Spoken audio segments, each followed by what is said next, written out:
ജ്യേഷ്ഠരാജം ബ്രഹ്മണാം ബ്രഹ്മണസ്പദ ആനശ്വരനോദിനി ശീലസാദരം മഹാകായ കോടിസൂര്യസമപ്രഭ വിക്രമി ഗുരുവേ ദേവ സർവകാര്യേഷു സർവദാ യോഗിനി യോഗിനി യോഗീശ്വരി യോഗഭയങ്കരി സർവസ്ഥാവരജംഗമസ്യ മുഖഹൃദയം അമുവശം അമവശം നാവിഷ്യാവിഷ്യ അമുവശം നാവിഷ്യാവിഷ്യ ശ്രീ മഹാവീശ്വരായ നമ്മള് ഇന്ന് നമുക്ക് ഭാഗവതയോഗം ഞാനൊക്കെ 20 വർഷം മുമ്പ്, ഇന്ന് 20-ാം വർഷമാണ് എൻ്റെ ഓർമ്മയായിട്ടോ ഇനി കൂടുതലുണ്ടോന്ന് എനിക്കറിയില്ല. 20-ാം വർഷം മഹാഗണതയോഗം കഴിക്കാനായി മഹാഭാഗ്യം എനിക്കുണ്ടായി. അല്ലെങ്കിൽ ഇന്ന് ആളൊക്കെ തോന്നുന്നത് ചെറിയൊരു മാറ്റിക്ക അങ്ങനെയാണല്ലോ എല്ലാം അതാണല്ലോ. പക്ഷെ നമുക്കത് ഭയങ്കര ഭാഗ്യമുണ്ട്. ഈ തുടക്കത്തിലെ ഇന്നലെയൊക്കെ ഭയങ്കര മഴയായിരുന്നു. നമുക്ക് ഇന്ന് ഭാഗ്യത്തിൽ നല്ല അന്തരീക്ഷവും കാര്യങ്ങളൊക്കെ നമുക്ക് കിട്ടി. അതിനൊക്കെ ഉപരിയായിട്ട് നമുക്കിത് കഴിക്കാനൊരു ഭാഗ്യം. ഞാനൊക്കെ ഇവിടെ കിടന്ന് ചെടിയൊക്കെ ഇരുന്ന് അന്നത്തെ കാലത്തൊക്കെ 2006-ലൊക്കെ ചെടിയിൽ ഇവിടെ അവിടെ ഒമ്പൂരി എന്നാലും വേണ്ടി അതൊക്കെ ആ ഉമ്മിനൊക്കെ കളഞ്ഞ് അങ്ങനെയൊക്കെ കിടന്നവർക്ക് കഴിച്ചൊരു സ്ഥലമാണിത്. അന്ന് നമുക്ക് ഏതാണ്ട് നിസ്സാര കിടന്നവരും അങ്ങനെ ഉണ്ടായുള്ളൂ. ഇന്നിപ്പോൾ ഈശ്വരൻ അനുഗ്രഹിച്ച് നമ്മൾ എല്ലാവരുടെയും സഹായം കൊണ്ടും പഴയ ആൾക്കാരെയും പുതിയ ആൾക്കാരെയും പ്രവർത്തന ഫലം കൊണ്ട് നമ്മുടെ ക്ഷേത്രം ഈ നിലയിൽ ഇത്രയും ഐശ്വര്യമായിട്ട്, ഞങ്ങൾക്ക് കോട്ടക്കമ്പലത്തൊക്കെ പണ്ട് എൻ്റെ കൊച്ചിലെ വന്ന കാലത്തുള്ള അവസ്ഥകൾ ഓർത്ത എൻ്റെ ഫോട്ടോ ഒക്കെ എൻ്റെ ഇരിക്കുന്നുണ്ട്. അത്രയും ശോചനീയാവസ്ഥയായ ആ ക്ഷേത്രം ഇവയുടെ പുതിയ തലമുറകളുടെയും പഴയ തലമുറകളുടെയും അശ്രാദ്ധ പരിശ്രമം കൊണ്ടും യാതൊരു വിട്ടുവീഴ്ച മനോഭാവം ധനപരമായിട്ട് ആരും തന്നെ പ്രത്യേകിച്ച് കൈകാര്യങ്ങളൊന്നും ചെയ്യാതെ ക്ഷേത്രത്തിൻ്റെ ഉയർച്ചയ്ക്ക് വേണ്ടി മാത്രം അശ്രാന്തം പരിശ്രമിച്ച ഒരു കൂട്ടത്തിൽപ്പെട്ട ഒരു കമ്മിറ്റിക്കാരാണ് നമ്മുടെ ഈ ക്ഷേത്രത്തിലുള്ളത്. അതിൻ്റെ ഫലമായിട്ടാണ് നിങ്ങൾ കൊടുക്കുന്നതായ ഓരോ രൂപയും. ഇപ്പം നമ്മളിപ്പോൾ സാധാരണയായിട്ട് ഒരു വീട്ടിൽ കിടന്നു പോകുമ്പോൾ ഈ പ്രകാരം കഴിക്കണമെങ്കിൽ ഞാൻ എനിക്ക് ഒരു 25,000 ഇങ്ങനെ തരേണ്ടി വരും. ഇതിപ്പോൾ നമുക്ക് ഈ പലതുള്ളി പെരുവെള്ളം എന്ന രീതിയിൽ ഇത്രയും ജനം നമുക്ക് ഏകകണ്ഠമായിട്ട് നമുക്കിവിടെ കൂടി ഈ പ്രാർത്ഥിക്കാനുള്ള ഒരു സമയം അല്ലെങ്കിൽ പ്രാർത്ഥിക്കാനുള്ള ഒരു മനസ്സ് നമുക്കുണ്ടായി. അതുകൊണ്ട് എന്തു പറ്റി, ക്ഷേത്രത്തിലും ഇത്രയും പ്രാർത്ഥന ഇവിടെ നടക്കുന്നതുകൊണ്ട് ആ ക്ഷേത്രത്തിലുള്ളതായ ജീർണാവസ്ഥ നിങ്ങൾ ഓരോരുത്തരും ആവാഴ്ചയും തലയ്ക്ക് കഴിഞ്ഞും 1 രൂപ ഇടണമെങ്കിൽ 14 പ്രാവശ്യം തലയ്ക്ക് കഴിഞ്ഞ് വേണം ഇടണം. ഇതൊക്കെ ദുരിതങ്ങളൊക്കെ ദേവനുണ്ട്. ഈ ദേവന്റെ ദോഷങ്ങൾ ഈ ദേവന്റേതായ ആ മാലിന്യങ്ങൾ കളയാനാണ് നമ്മൾ നാമജപം എന്ന് പറയുന്നത്. ആ നാമം ചെല്ലുമ്പോൾ നമ്മളുള്ള ദോഷങ്ങളും പോകും, നമ്മുടെ മനസ്സ് ശുദ്ധി വരും, സംസാരിക്കാനുള്ള ആ ഒരു മനസ്സിൽ നമ്മുടെ അമ്പലത്തിൽ വന്നിട്ടുണ്ടെങ്കിൽ എന്താ നമ്മുടെ കാര്യം നടത്തുക, ഓരോരുത്തരും പ്രാർത്ഥിക്കുക. അതാണ് എൻ്റെ കാര്യം നടക്കണം, എൻ്റെ മക്കൾ നന്നാവണം, എൻ്റെ വീട്ടിൽ നന്നാവണം, എൻ്റെ ഭർത്താവിൻ്റെ എല്ലാ സ്വഭാവമായിട്ടും എന്നോട് നല്ലൊരു എന്നല്ലാതെ ദേവൻ നന്നാവണമെന്നോ നാട് നന്നാവണമെന്നോ ഒരു മനുഷ്യൻ പറയില്ല. ചിലപ്പോൾ ഞാനും വിചാരിക്കില്ല, പറയാൻ പറ്റില്ല. ദേവൻ നന്നാവണം അല്ലെങ്കിൽ ദേവൻ നന്നായി അല്ലെങ്കിൽ ഗ്രാമം നന്നാവുള്ളൂ എന്ന് ആർക്കും തന്നെ ഉണ്ടാവില്ല. എനിക്ക് എൻ്റെ കാര്യം നടന്നാൽ മതി. ഒന്നും പറ്റിയില്ലെങ്കിൽ അയൽക്കത്ത് അവിടെ ഒരു കണ്ണ് പോയാലും അവിടെ 2 കണ്ണ് അടിച്ചു പോകണം. ഇതായിരിക്കും നമ്മുടെ ഉണ്ടോ ഇല്ലയോ എന്നല്ല, ഇപ്പൊ പഴയ കാലമൊന്നുമല്ല. ഇപ്പൊ എല്ലാവരും പ്രാർത്ഥിക്കാൻ വേണ്ടി തന്നെയാണ് ഒരുപാട് നന്നായി. ഞാൻ ജീവിക്കുമ്പോ ഈ കൂട്ടത്തില് ഒരു വീട്ടില് ഭഗവതയെ കഴിക്കുമ്പോ ഞാൻ പേടിച്ച് വേണം മതം ജീവിക്കുക. എന്താ തെറ്റ് വന്നാൽ അപ്പം അവർ അറിയും. അപ്പൊ അത്രയും പുരോഗമന കാര്യങ്ങളാണ്. നമുക്ക് ഈ കൂട്ടായ്മയില്ല. നമുക്ക് അവളുണ്ടെങ്കിൽ ഞാൻ അമ്പലത്തിൽ പോവില്ല, അവനുണ്ടെങ്കിൽ ഞാൻ അമ്പലത്തിൽ വരില്ല. ഈ അവസ്ഥയിൽ ആണ്. അപ്പൊ ആ കൂട്ടായ്മയ്ക്ക് വേണ്ടി ഇന്നത്തെ ദിവസം നമ്മുടെ ഈ വർഷം അവസാനിക്കുന്നതായ ദിവസമാണ്, കർക്കിടകം തീരുന്ന ദിവസമാണ്. നാളെ നമ്മുടെ പ്രവർത്തന മണ്ഡലത്തിലോ നമ്മുടെ ഗ്രഹത്തിലോ അല്ലെങ്കിൽ നമുക്ക് ഈ പറഞ്ഞില്ലേ മീനക്കൂറുകാർക്ക് കണ്ടശനിന്നും ഏഴശനിന്നും അങ്ങനെയുള്ളതായ ആ ദുരിതങ്ങൾക്ക് പരിഹാരം അത് അനുഭവിക്കാണ്ടിരിക്കാൻ ഭഗവാന് പോലും പറ്റിയിട്ടില്ല. അപ്പൊ അതിൻ്റെ ആ പരിഹാരത്തിന് നമ്മൾ ഈ വക കാര്യങ്ങൾ ചെയ്യുക. ഈ അഗ്നിയിലേക്ക് നമ്മുടെ 4 പേരൊക്കെ ഉണ്ടല്ലോ, ആ 4 പേര് വെച്ച് ഓരോ മലരെങ്കിലും ഭഗവാൻ നമ്മൾ പ്രാർത്ഥിച്ച് ഇടുമ്പോൾ ആ ആ ദുരിതങ്ങൾക്ക് ശാന്തി ഉണ്ടാവും. പിന്നെ നിങ്ങളുടെ ഈ പ്രാർത്ഥനയ്ക്ക് ഈ ചൂട് കൊള്ളുമ്പോൾ ഇത്രയും ചൂടത്താണോ തിരുമേനി ഇരിക്കണേന്ന് തോന്നും. എന്നാൽ ഞാനും പ്രാർത്ഥിച്ചേക്കാമെന്ന് തോന്നി നിങ്ങൾക്ക് വരും. അപ്പോൾ എനിക്ക് ചൂടല്ല വിഷയം, നിങ്ങളുടെ ദോഷത്തിന് നമ്മൾ ഇത്രയും മാത്രമല്ല ഇവരൊക്കെ എന്തുമാത്രം അധ്വാനിക്കണമെന്നറിയോ തിരുമേനി. അത് ഭംഗിയാവണം. അത് അതിന് വിളിക്കലായിട്ടും ഓരോ സാധനങ്ങൾ കൊണ്ടുതരലായിട്ടും പഴയ ആൾക്കാരും പുതിയ ആൾക്കാരും എല്ലാവരും വന്ന് സഹകരിച്ച് നമുക്ക് ഇനിയും നിങ്ങളുടേതായ ആ കടാക്ഷങ്ങൾ അല്ലെങ്കിൽ നിങ്ങളുടേതായ ആ ചെറിയ ചെറിയ തുകയാണെങ്കിലും നമ്മൾ സഹകരിച്ച് കൂടുതൽ അപ്പോൾ ഒരുപാടുണ്ട്. അപ്പോൾ കൂടുതൽ വന്ന് ഈ ക്ഷേത്രത്തിനോട് അടുക്കുക, അതാണ് ഏറ്റവും പ്രധാനപ്പെട്ട. എന്നോട് അടുത്തുള്ള ഒരു കാര്യം ഞാൻ ഇന്ന് ഓർമ്മ പറയും, നിങ്ങൾക്ക് ആശ്വാസം പോകും. ഭഗവാൻ അതല്ല ചെയ്യണം. ഭഗവാൻ നിങ്ങളുടെ അടുത്ത് ഇന്ന് വരുമ്പോൾ തന്നെ ഭഗവാൻ കാര്യങ്ങളൊക്കെ അറിയാം. നിങ്ങൾ പ്രത്യേകിച്ച് ഒന്നും കഴിക്കണമെന്നില്ല. എന്നാലും നിങ്ങൾ കഴിക്കാന്നുള്ള നമ്മുടെ സന്തോഷത്തിലാണ്. ഇതിന് നമുക്ക് സന്തോഷങ്ങളൊക്കെ പോയി നമുക്ക് പ്രാർത്ഥനയാണ് മെയിനായിട്ട് വേണ്ടത്. അതേമാതിരി പ്രാർത്ഥന കൊടുക്കുമ്പോൾ നമ്മൾ ഇങ്ങനെയുള്ള സംരംഭം ചെയ്യുമ്പോൾ കൂട്ടായ പ്രാർത്ഥന ഉണ്ടാവും. ആ പ്രസാദം വാങ്ങിക്കുക, ആ തൊടുക, അല്ലെങ്കിൽ പ്രസാദം ഉണ്ടെങ്കിൽ അത് കഴിക്കുക. നമ്മുടെ ഉയരത്തില് പ്രത്യേകിച്ച് ഗണധോമത്തിൽ ഒരു മന്ത്രമല്ല. അത് ഞാൻ കഴിഞ്ഞ വർഷം പറഞ്ഞതാണ്. ഒരു മന്ത്രമല്ല, അത് ഗണപതിക്ക് മാത്രമുള്ള പ്രത്യേകതയാണ്. ആദ്യം നമ്മൾ ഗണപതിക്ക് മൂലം കൊണ്ട് ഹോമിച്ചു കഴിഞ്ഞാൽ അതിൽ ബാക്കിത്തുന്നു സംഭാഷത്തുന്നു എന്നൊക്കെ പറഞ്ഞാൽ ഒരുപാട് മന്ത്രങ്ങളുണ്ട്. അത് ഗണേശാഷ്ടകം, കവചം എന്നൊക്കെ പറഞ്ഞ മന്ത്രങ്ങൾ കഴിഞ്ഞാൽ പിന്നെ നമ്മൾ ഹോമിക്കുന്നതൊക്കെ ശിവഭഗവാന്റെ മന്ത്രം, ത്രേമ്പകം, ദുർഗാദേവിയുടെ മന്ത്രമായ തിഷ്ടവ്, പിന്നെ യോഗിനി ഐശ്വര്യത്തിന് അവിടെ ഐശ്വര്യത്തിന് വഴിയാണ് മുക്കുറ്റി ഹോമിച്ചത്. നെല്ല് ഹോമിക്കുന്ന നമുക്ക് ധനം, അത് ഞാൻ കഴിഞ്ഞോളം പറഞ്ഞാണ്. നെല്ല് ഹോമിക്കുന്നത് നെല്ലിന്റെ അകത്തുള്ളതായ ആ അരി പൊട്ടി ചൂടുകൊണ്ട് പൊട്ടി അത് മലരായി അഗ്നി ഭഗവാൻ കഴിച്ച് അതിൽ നിന്നുള്ളതായ രസം ഭഗവാന് കൊടുക്കണം. ഇതാണ് സ്വാഹ എന്ന് ചേർക്കുന്നത്. അതെന്താണെന്ന് വെച്ചാൽ നമ്മുടെ ഉള്ളിലുള്ളതായ എന്തെങ്കിലും ദുരിതങ്ങളും ദോഷങ്ങളും ഉണ്ടെങ്കിൽ അത് പൊട്ടി അഗ്നിയിൽ നമ്മുടെ മന്ത്രപ്രയോഗങ്ങൾ കൊണ്ട് അത് അഗ്നിയിലേക്ക് പ്രവേശിച്ച് മന്ത്ര പൊട്ടി മലരായി ദഹിച്ച് അതിൻ്റെ അമൃതായ ഭാവങ്ങൾ ഭഗവാനിലേക്ക് നമ്മൾ അതാണ് അഗ്നിഭഗവാൻ നമ്മൾ റെക്കമെൻഡ് ചെയ്യാണ്. അതൊരു എള്ള് ഹോമിക്കണ എന്താണെന്ന് വെച്ചിട്ടുണ്ടെങ്കിൽ എള്ളിന്റെ അകത്തുള്ളതായ എണ്ണ നമുക്ക് ആദ്യം കാണാൻ പറ്റില്ല. ആ എള്ളിന്റെ അകത്തുള്ളതായ എണ്ണ ചൂടാവുക എന്റെ അകത്തുള്ളതായ ആ ദുരിതങ്ങള് ഒരു സുഗന്ധി പുഷ്ടിപത്രം ഉർവാരുകം എന്ന് പറയുന്നതായ ഒരു ഫലമുണ്ട്. ഈ ഫലത്തിന് അതിന് പ്രചരണം നടക്കണമെങ്കിൽ അല്ലെങ്കിൽ അതിന് പ്രചരണകാലങ്ങൾ നടക്കണമെങ്കിൽ കാറ്റ് വേണം. ഈ കാറ്റ് വരുമ്പോൾ ഇതിൻ്റെ അകത്തുള്ളതായ ഒരു കായം പറന്നു പോകുന്നതാണ്. ഈ പറന്നാണ് ഇത് പല പല ആഗ്രഹങ്ങളും നടത്തുന്നത്. എന്ന് പറഞ്ഞതുപോലെ എൻ്റെ അകത്തുള്ളതായ ദുരിതങ്ങളെല്ലാം എള്ളിൻ്റെ എണ്ണ പോലെ അത് ചൂടായി കത്തി ധരിച്ച് എൻ്റെ ദുരിതങ്ങളെല്ലാം പോണേ. ഇതാണ് ത്രേമ്പകത്തിന്റെ ഉദ്ദേശം. ഇങ്ങനെ വിവിധ മന്ത്രങ്ങളാണ് ഗണപതിഹോമത്തിൽ നമ്മൾ അർപ്പിക്കുന്നത്. അതിൽ നമ്മൾ മലരുന്നും കതിരിപ്പഴെന്നും നെയ്യുന്നും തേനെന്നും കൽക്കണ്ടെന്നും ഇതൊക്കെ ഔഷധ ഗുണങ്ങളാണ്. ഇതെല്ലാം കൂടി അമൃതിന്റെ ഫലമാണ്. ഇത് കത്തി ഈ പ്രകൃതി ശുദ്ധി വരുത്തി അതിൻ്റെ ലാസ്റ്റ് നമ്മൾ ചിരട്ടയും കൂടി ഹോമിക്കുമ്പോഴത്തേക്കും അത് ശുദ്ധി വരുന്ന ദേവനിൽ അത് അർപ്പിച്ച് ആ പ്രകൃതിയും നമ്മുടെ പ്രപഞ്ചവും നമ്മുടെ എല്ലാ സമൂഹങ്ങളിലുള്ളതായ എല്ലാവർക്കും നല്ലത് വരുന്നതാണ്. നമ്മളൊക്കെ എല്ലാവരും പഠിപ്പിച്ചാണ് എന്നെ ഗണധോമം കഴിക്കുമ്പോൾ അച്ഛൻ ഇങ്ങനെയൊക്കെയാണ് പറഞ്ഞു തന്നെ, മനസ്സിലായില്ലേ? അപ്പം അതേമാതിരി നിങ്ങൾക്ക് അതിൻ്റെ ഫലം ഉണ്ടാവട്ടെ. അതിൻ്റെ കൂടുതൽ ഇവർ കഷ്ടപ്പെടുന്നതായ കുറേ ആൾക്കാരുണ്ട്. അവർക്ക് ഇത് ചെയ്യാതെ പരിപാടി ഉണ്ടായില്ല. വേഗം മനസ്സിലായിട്ട് ഇത്രയും ജനത്തെ കൂട്ടാനുള്ള കഴിവും അതേമാതിരി നമ്മൾ ചെയ്യുമ്പോൾ ഈ പ്രദേശം നന്നാവും, ക്ഷേത്രം നന്നായി. ഞാൻ പറഞ്ഞില്ല പണ്ടൊക്കെ ചെളിയിൽ കിടന്ന് കൊണ്ടുവരാനുള്ള ആദ്യത്തെ ഗണധോമൊക്കെ ഉണ്ടായിരിക്കണം.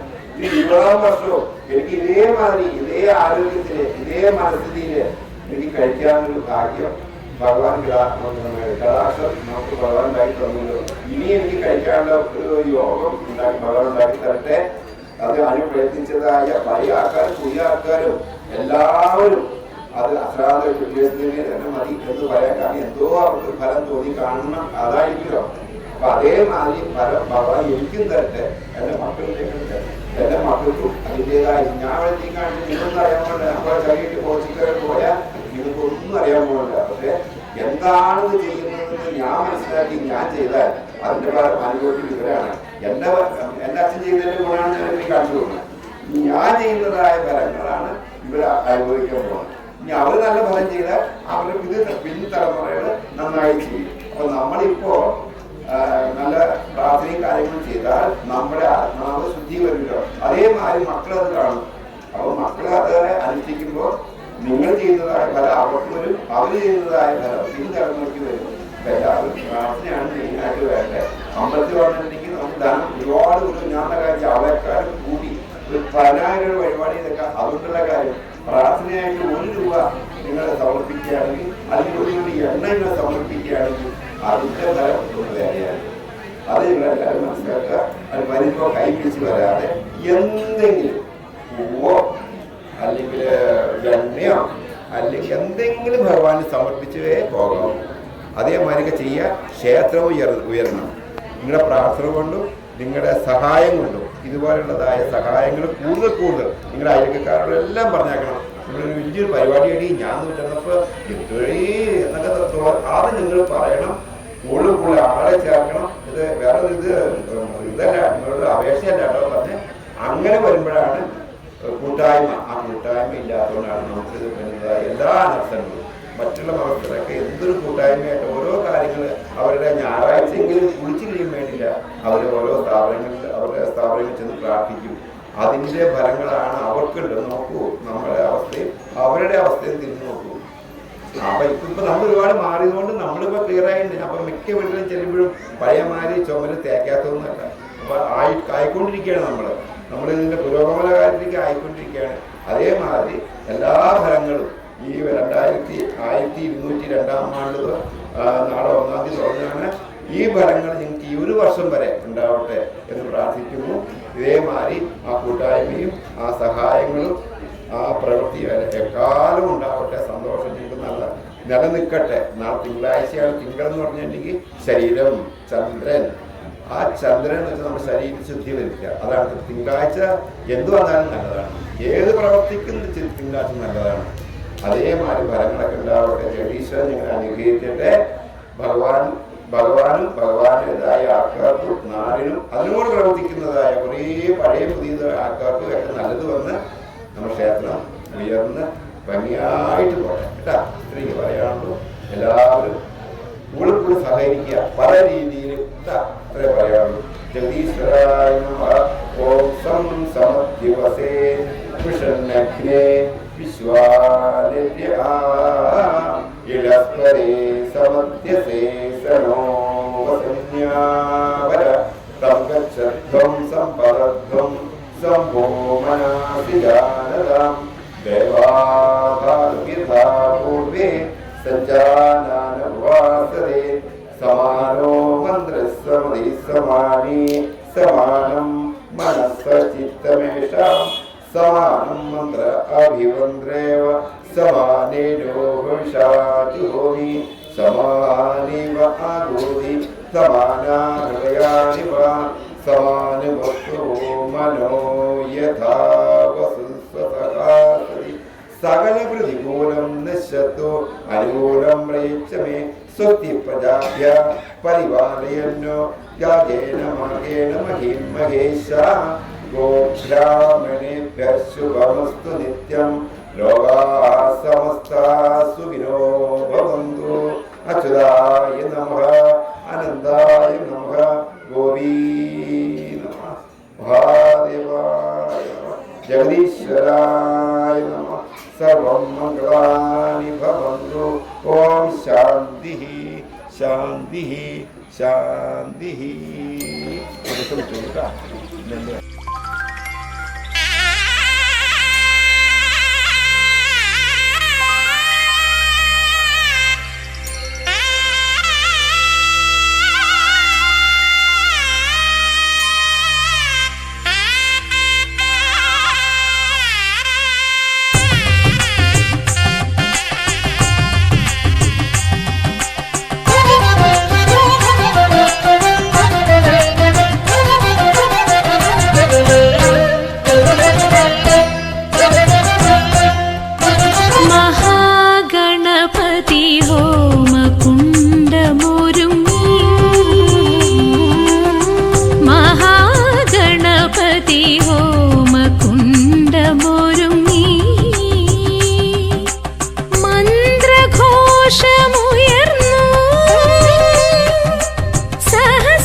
നമസ്കാരം ചെയ്തു. മഹാഗണപതി ഹോമകുണ്ഡമൊരുങ്ങി.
മഹാഗണപതി ഹോമകുണ്ഡമൊരുങ്ങി.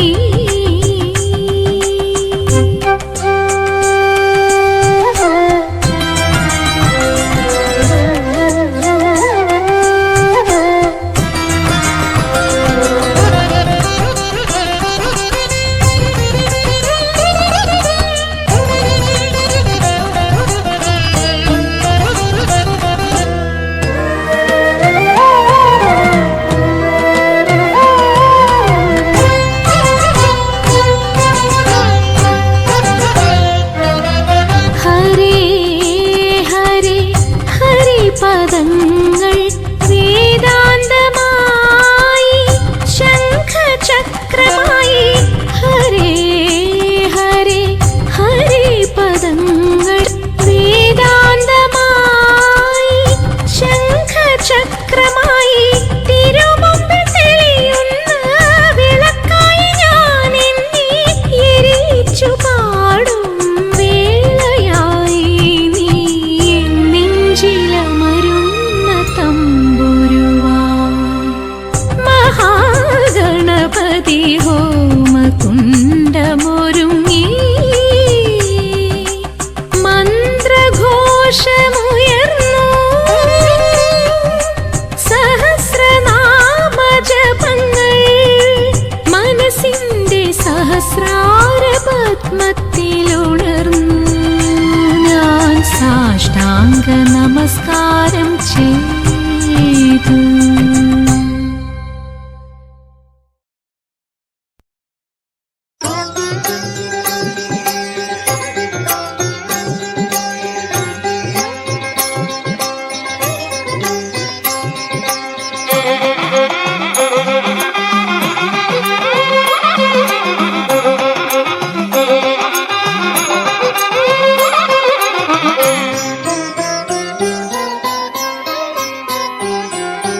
ലംബോദരനുടെ വാക്കിൽ നോക്കിൽ അമ്പോ പിടയും വിനകൾ.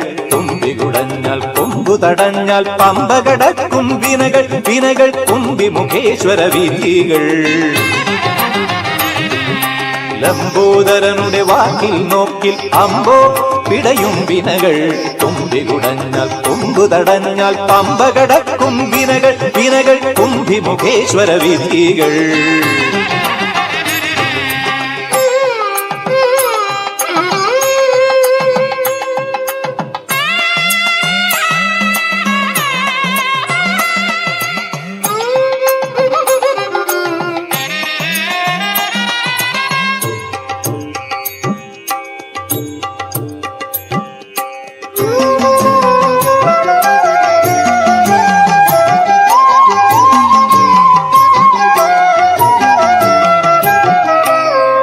പമ്പയ്ക്കു മുകളിലും പഴവങ്ങാടിയിലും തമ്പുരാൻ വാഴുന്ന ഇടത്തൊക്കെയും വിഘ്നം സ്തംഭനം ചെയ്യുന്ന ഇടത്തൊക്കെയും പമ്പയ്ക്കു മുകളിലും പഴവങ്ങാടിയിലും തമ്പുരാൻ വാഴുന്ന ഇടത്തൊക്കെയും വിഘ്നം സ്തംഭനം ചെയ്യുന്ന ഇടത്തൊക്കെയും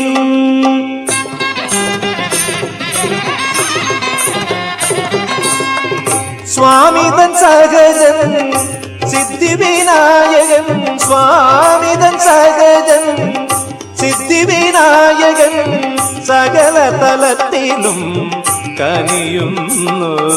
സർവവിഘ്നഹരം ദേവം സർവവിഘ്ന വിവർജിതം സർവസിദ്ധിപ്രദാതാരം വന്ദേഹം ഗണനായകം. സർവവിഘ്നഹരം ദേവം സർവവിഘ്ന വിവർജിതം സർവസിദ്ധിപ്രദാതാരം വന്ദേഹം ഗണനായകം.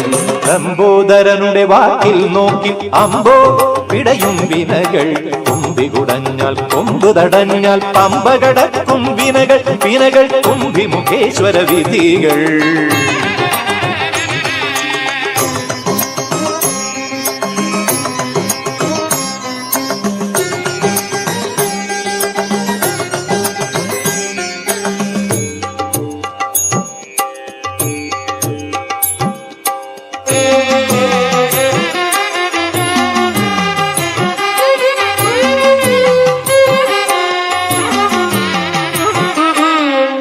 കെട്ടേറ്റും കരളിലും കൊട്ടാരക്കരയിലും കെട്ടുപിണഞ്ഞിടും ഇടത്തൊക്കെയും വാതിൽ കൊട്ടിയടഞ്ഞിടും ഇടത്തൊക്കെയും. കെട്ടേറ്റും കരളിലും കൊട്ടാരക്കരയിലും കെട്ടുപിണഞ്ഞിടും ഇടത്തൊക്കെയും വാതിൽ കൊട്ടിയടഞ്ഞിടും ഇടത്തൊക്കെയും.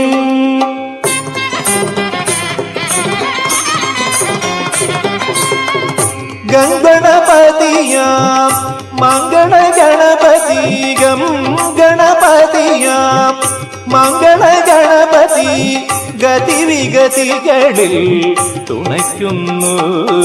സർവവിഘ്നഹരം ദേവം സർവവിഘ്ന വിവർജിതം സർവസിദ്ധിപ്രദാതാരം വന്ദേഹം ഗണനായകം. സർവവിഘ്നഹരം ദേവം സർവവിഘ്ന വിവർജിതം സർവസിദ്ധിപ്രദാതാരം വന്ദേഹം ഗണനായകം. ലംബോദരനുടെ വാക്കിൽ നോക്കിൽ അമ്പോ പിടയും വിനകൾ കുമ്പി കുടഞ്ഞാൽ കൊമ്പ് തടഞ്ഞാൽ പമ്പ കടക്കും വിനകൾ വിനകൾ കുമ്പി മുഖേശ്വര വിധികൾ. ലംബോദരനുടെ വാക്കിൽ നോക്കിൽ അമ്പോ പിടയും വിനകൾ കുമ്പി കുടഞ്ഞാൽ കൊമ്പ് തടഞ്ഞാൽ പമ്പ കടക്കും വിനകൾ വിനകൾ കുമ്പി മുഖേശ്വര വിധികൾ.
പുഷ്പരവി വളരെ ഭംഗിയായിട്ട് ഇനിയിപ്പോൾ നമ്മൾ ഈ വർഷത്തെ ദുരിതങ്ങളൊക്കെ മാറിയിട്ട് നമ്മളിനി ശുദ്ധീകരണം ആ തിങ്കളാഴ്ച കൂടിയാണ്. ചന്ദ്രൻ വളരെ പ്രസാദിച്ചിരിക്കുന്ന ഇപ്പോൾ തിങ്കളാഴ്ച എന്ന് പറഞ്ഞു.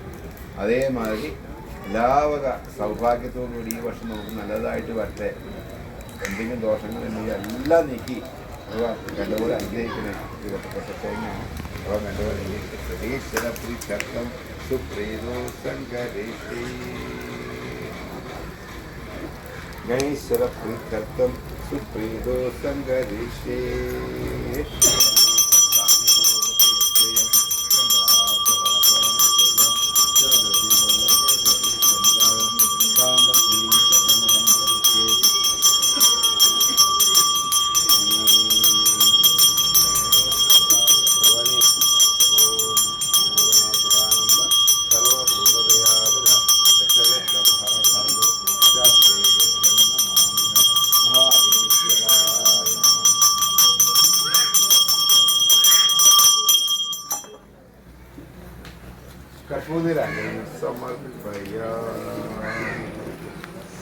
കർപ്പൂരഞ്ജനം സമർപ്പയാമി പിടിച്ചോട്ടോ. കർപ്പൂരഞ്ജനം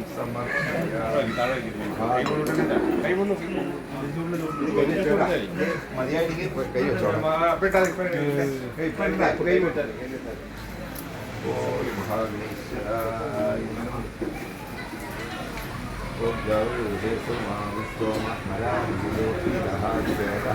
തനപരിഷദി ദുർഗായ വിശ്വ നാവേവ സുന്ദരി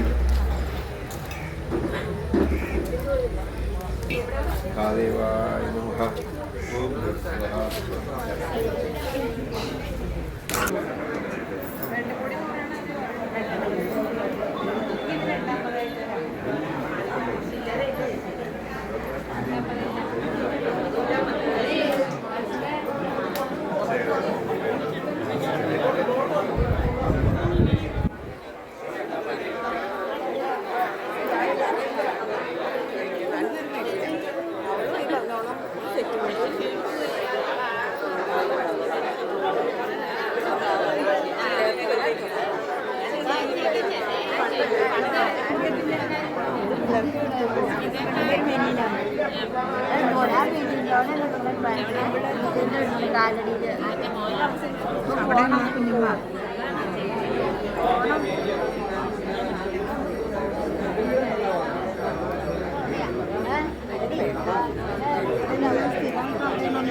അല്ല